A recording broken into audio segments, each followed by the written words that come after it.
What's up, people? Back with another video. I'm gonna make this one just short, sweet, and to the point. Um, I've been trying to get a hold of this right here. It's Chew number 50. It is the San Diego Comic-Con variant cover. It's kind of eluded me thus far, but I finally got one.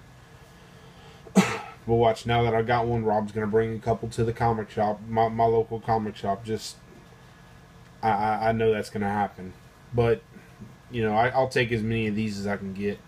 It's a really cool cover, and it's got like the gold foil on it. It's definitely one I'm gonna get signed and graded eventually. Here is What If number 49. Silver Surfer possessed the Infinity Gauntlet. Really cool book. I haven't read it yet, but I'm going to. I've been seeing a few people show it here and there. So, with all the Infinity stuff getting super hot, you know, doesn't hurt to put that aside. X Factor number 24, first appearance of Archangel.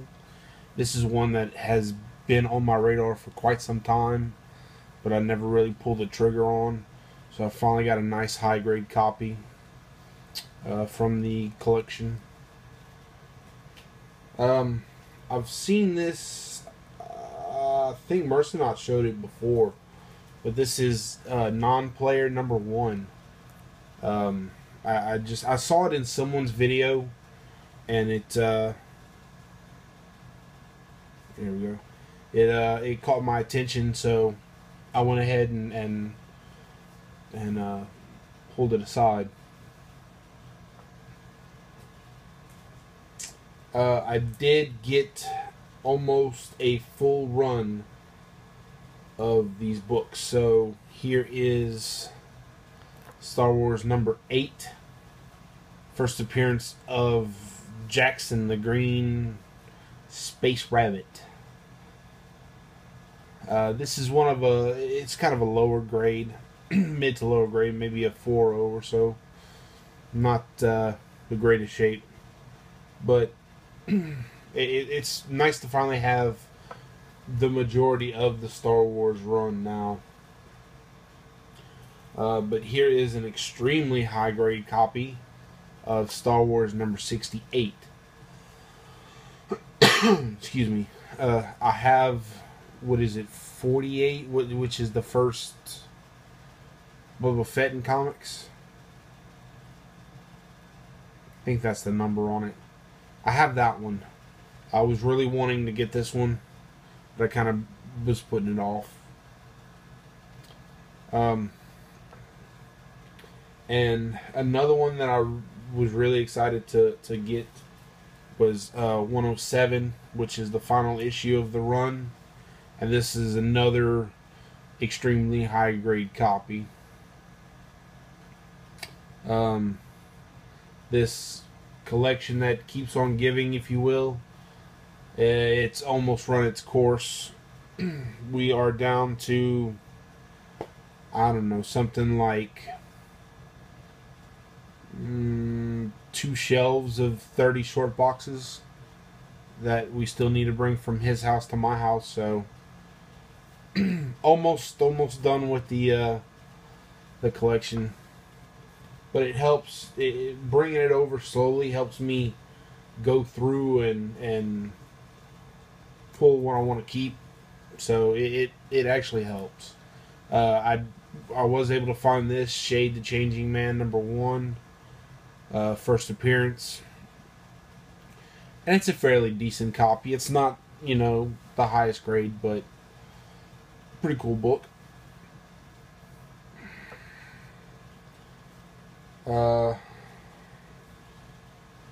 There were quite a few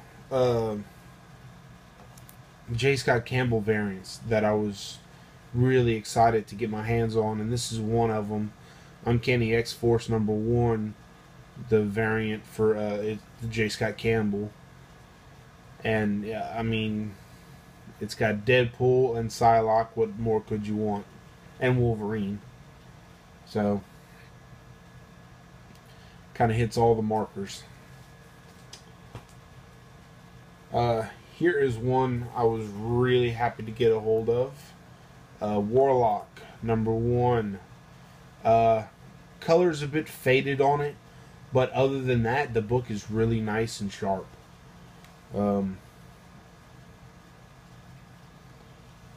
Nothing really more to say about it. Excuse me.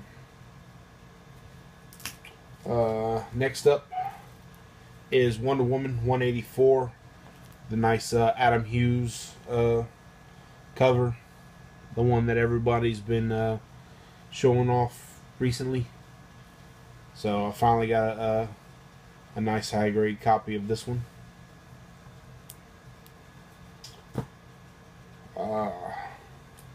Here we go with Wolverine Origins #10, the variant. Really excited whenever I found the early Wolverine Origin stuff.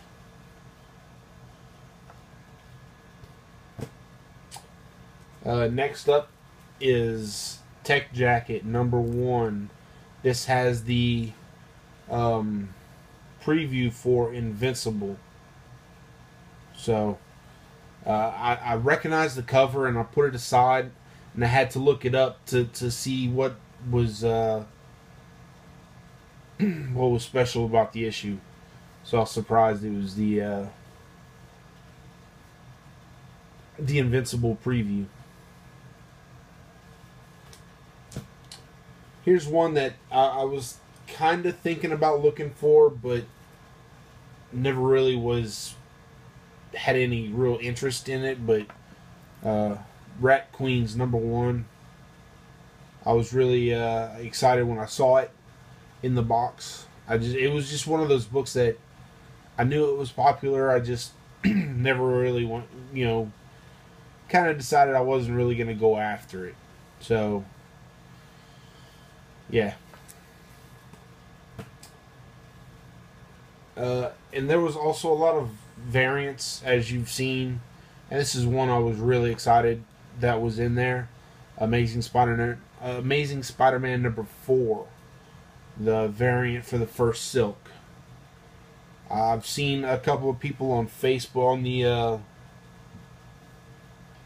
Comic Collecting Facebook page, where they're getting them in the basically dollar store packs, which is really cool. But I got one in the collection, so super excited about that. And this is one I'm really glad I got. Avenging Spider-Man #9, the first Carol Danvers as Captain Marvel. Yeah. I know this got hot right around the time when they first announced the Captain Marvel movie, and that she was going to be the Captain Marvel. And I think it's kind of trailed off by this point. But real excited to get this one. This is one I was actually kind of after, for a while now. And it's the Marvel Now #1, #1. The first appearance of Kamala Khan as Miss Marvel. So really, really excited and happy to get this one. This is one I was chasing already, so to have it, to come across it, was a real nice find. Last two books. This is Wolverine Origins #2. It is the Canadian face variant. I've seen this on a few people's videos, and I know it's like super hard to get a hold of. So to come across this in the collection, I was super excited. And the last book I was anticipating finding, because he gave me a flash drive that kind of had his database on it. So I kind of knew what was coming. It was kind of an old database, so he hadn't really updated it recently. But I was really excited to see this one on that list. It is Wolverine Origins 10. This is the Third Claw variant. Super, super happy to have this one.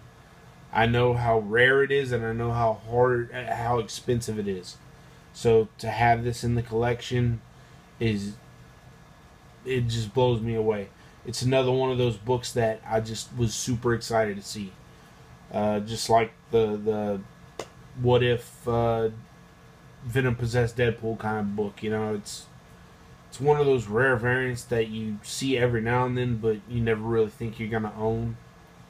So this is definitely one I will consider getting graded eventually. So that's the haul. Kind of told you it was a quick one, but thanks for the kind words, and I shall see y'all next time.